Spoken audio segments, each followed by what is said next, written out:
Many people look at Andrew Justvig and think he is retarded or stupid, and they automatically put up a wall because they don't know how or don't want to take the time to look beyond his wheelchair and a birth defect known as cerebral palsy. But when people take the time, they see that Andrew Justvig is a lot like everyone else. He is a student at a major university where he teaches classes in theater. Andrew started acting at age 13, spent a summer working in Disney World as part of their college program, and recently married the love of his life. I think I had learned, wow, there are some things that are really important, but there are other things that just really don't matter. Justvig and others who have cerebral palsy learn to deal with their situation in life. In many cases, the thing they struggle with the most is the wall that incorrect assumptions and misguided judgments puts between us.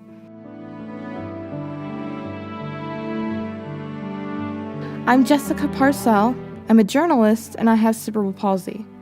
I decided the best way to break down the misconceptions of this disorder is to openly revisit my life experience and give you a look behind the wall that keeps people apart. I was born on July 9th, 1992, in Provo, Utah, the firstborn child of Alan and Shelley Parcell. My twin sister, Jordan, came 5 minutes later. Just as our DNA suggested, we were completely identical, except for one thing.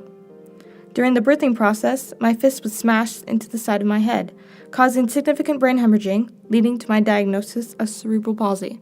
I knew there was something different about me, and I knew that my parents told me that there's something with my hand, there's something with this side of my body. Had they really used that term cerebral palsy yet? Not as frequent. Maybe because they just didn't want to throw a bunch of medical terms at me. I don't know. But what I understood is there was something wrong with my left side. I couldn't use it as well. Whether or not it had a label, I could recognize that myself, and it made me look different from the other kids. I lived with a daily comparison because I had a twin sister, sitting, standing, and sleeping right next to me day and night. And so there were sometimes things like that where I felt guilty because it was something that either was fun or really useful to know how to do, like tie your shoe or something, just gives you a little bit of autonomy and freedom, and that's nice to have, and I didn't ever want you to not have that. We loved each other, and I didn't resent her for not having cerebral palsy, but her achievements seemed to highlight my challenges. I think they were being bluntly observant most of the time. I did have my trio of terribles that, except for a handful of days, I don't remember going through elementary school. I don't remember a day in elementary school where I went without crying. But some of my classmates were able to look beyond my cerebral palsy and got to know me and became my good friends. They never made my CP an issue or a topic of concern. To them, I was just a girl that was fun to play with, a nice kid they enjoyed being around, and to them, that is what mattered. If you just treat them like you would anybody else, really, I think that's the best thing to do. Physical therapist James Harvey works with children who have CP at the Orem Pediatric Rehab Center. He says most of the kids don't understand that their physical condition makes them different, but they do understand when people treat them differently. I don't see them as somebody with cerebral palsy. I see them as whoever they are, If it's a kid named John, that's John. It's not somebody with cerebral palsy. We as therapists try to make it that we're just playing. I mean, we do have to do things that are stretching and specific strengthening things that they don't love. But we here in our clinic anyway, try to make it just pure fun. Colby Christensen is a sports fan. She's the ball girl for Utah Valley University women's basketball team, even though she is still a junior at Provo High School. I think it was when I was younger, it was hard for me to be able to do the things that my brothers and my friends would do, couldn't do the monkey bars or ride a scooter or a bike, so that was kind of hard as I was younger. But as I've gotten older, I realized that there's a lot of things that even though I couldn't do, there was a lot that I could do. But as I was younger, it was hard to open things or tie my shoe or do simple things that a lot of other kids took advantage of that I wasn't able to do. Colby says her parents and brothers always supported her and encouraged her to work beyond her issues. She became a cheerleader her freshman year at Provo High School after attending, well, schools I wish I'd gone to. I mean, the kids at my school were really nice and supportive, and I don't think, I can't remember a time where I ever got bullied or anything because of my disability. Colby's journey with cerebral palsy began on the day she was born. You know, when I was laying there on the operating table and everyone was screaming and they were yelling, "Get the dad out," and code blue or red or whatever it was, I didn't know because, you know, obviously that's not what we expected at all. I thought I was having a really healthy pregnancy, and so I was unsure of what to expect. Tracy and the doctors didn't know if her baby girl would live through the night, but she did. And as this little miracle grew, Tracy didn't realize that she had issues that would alter their lives. When she was about 9 months old, my mother-in-law gave me a book that was called Your Child with Cerebral Palsy. And I was super offended because I didn't think she had it. I was like, what? You know, I'm sure looking back and after our whole experience now, I think maybe everybody around me knew, you know, but I didn't know. A, because I didn't want to know, and B, because I wasn't very experienced, you know. So I remember being really upset and thinking that, no, she doesn't have that. And it was hard for me at first to come to terms with that label. Even with the support of her family and friends, Colby still suffered with self-confidence issues. I think it was either not being able to do the things that the other kids could do because I wanted to like go on records with my friends or being able to do the things that they did, or it's hard for me to like open food, and that was kind of difficult because I would have to have someone open it for me and I would get frustrated that I couldn't do it by myself. But she learned to concentrate more on what she could do instead of worrying about what she could not do. I realized that, you know, I'm human and I'm gonna make mistakes, and nobody's the same, everybody's different. Even with such a positive outlook, some people still put up a wall because they don't understand and don't know how to approach her. What they think they can do is pretty good. Most of the people I've worked with anyway tend to just do as much as they can. Just yesterday I saw a kid who's 9 that I don't know that he knows that anything's going on really. He just plays any sports that he wants to. He plays in the neighborhood with his friends, just like every other kid. And so most of the people I'd say as long as they're not on the spectrum of being really involved, they just go out and do whatever they can do. According to the Center for Disease Control and Prevention, about 1 in 323 children develop cerebral palsy from conditions at birth.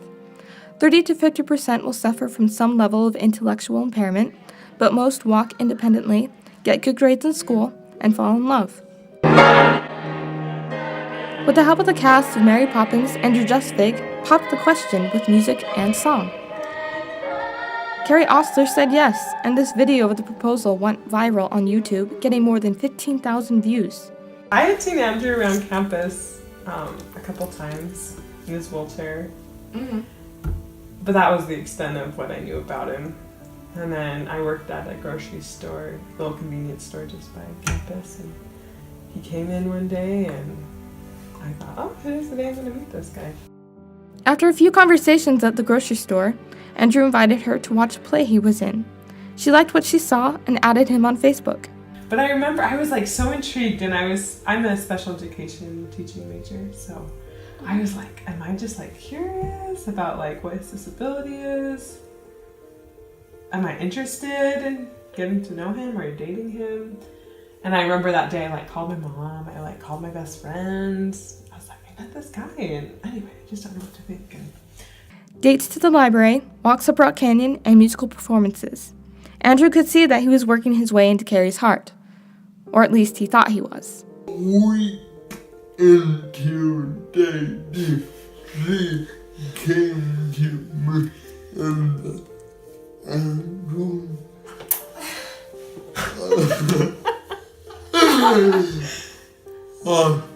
I will still hate you, but how long do you have to live? I was like, what are you Oh no, did you think it was terminal? Yeah, I'm like die at age 40 or something. I was like, oh, Andrew, I will still love you, but no. So And baby, you can't get one on me that easy. When you know what you want, you pounce. Just 7 months from the time they met, Andrew and Carrie were married in the LDS Newport Beach, California temple. as I look back on my life, there were experiences that I think really helped prepare me. Like every year I think of school, there was always someone with a disability in my classroom. And for some reason we were always friends. I don't know. So that was like, I think my mom taught me early on, like, that's a person. Like, you need to be nice to them, you know, and like see them and treat them like you would anyone else. One thing I told Kelly when we were starting to date and going quickly to the decision of marriage, I said, you will be the only one in my life who chooses cerebral palsy. My family, my mom didn't choose. Oh, we want the son with CP. My siblings, cousins, teachers, my parents, siblings, all kids, or nephews, or grandkids, no one else but Kelly will. And I want her to understand that. Choosing cerebral palsy requires a lot of grit from Carrie. Even though she broke through the wall and can see Andrew as a person, that doesn't mean everyone else does. It was one Sunday we were taking a walk up to Rock Canyon Park or something, and we were just sitting there, and I'm like, I hate that people just stare at us. Like, I hate it. Why? And he's like, because it just made me feel like, I'm like, what's wrong with this? Like, do you have an issue with this? You know, and Andrew, whenever I would say things like that, he'd just be like, oh, it's okay, don't worry about it, just ignore it, you know? But finally, like that one day, he goes, Carrie, I hate it too. Cerebral palsy affects people in different ways. Some are in wheelchairs like Andrew. For me, I engage both hands pretty freely and walk on my own. So I never really felt I got a lot of stares. It wasn't until people knew I had cerebral palsy that I would see the wall going up. Well, I never hung out around a lot of people and kind of kept the same group of friends from a younger age. So yes, I think there were questions at the beginning, and you know, like especially when you're younger, you're like not really sure what to say. Like, why does she walk like that, or how come you're not both left-handed, or you know, things like that. But they were always really nice and very understanding about that. As much as they could be. One of my really good friends has a sister that also has CP, so I think that played a role in her ability to be really understanding and supportive in that way. And, you know, and so she's got a lot of practice in just like treating people like normal people, you know? When people don't understand something and they don't ask, they can make incorrect assumptions and judgments. So the key to breaking down the wall between us is communication. If you don't understand, just ask. I remember one time in like 3rd grade, I had a kid come up to me and he's like, what's wrong with your hand? And I explained to him that I was born like the way that my hand is. And I remember that he walked off like talking with his friends, and I was kind of like, okay. But you know, I think some people just don't understand what exactly the disability is, and they expect it to be more than it really is. Starting a conversation opens people's minds and makes the wall of misconception a little thinner. The things that we normally did, I think, there was never like a list of things that you couldn't do. She's always kind of surprised people, even with her physical capacity, because she has a lot of stamina, a lot of strength. She loves to arm wrestle people with her left hand. she beats boys frequently. I don't think there was anything that I can think of that I was like, oh, that's dangerous for you to do, or you probably shouldn't do that, or you're probably gonna hurt yourself doing that. You know, you figured out a way to do everything up until that point, and there's no reason that was gonna stop. People with CP don't have broken brains. They are not incapable and can do most everything on their own. What they want is what everyone wants: to be accepted, loved, and respected for who they are on the inside, not for their perceived limitations on the outside. She's always told me, like I said earlier, that even though I might not be able to do things the same as everyone else does, I can figure out a way to do it and still accomplish the things that I want. Sometimes by trying to be sensitive to a person's condition, people unintentionally cause more harm than good by assuming that something must be hard for us because we are different than they are. So don't be surprised just because we do something that is completely normal for everyone else. If we want to remove the wall between us, we must replace pity with compassion, comparison with acceptance, false praise with genuine compliments, and assumptions with understanding.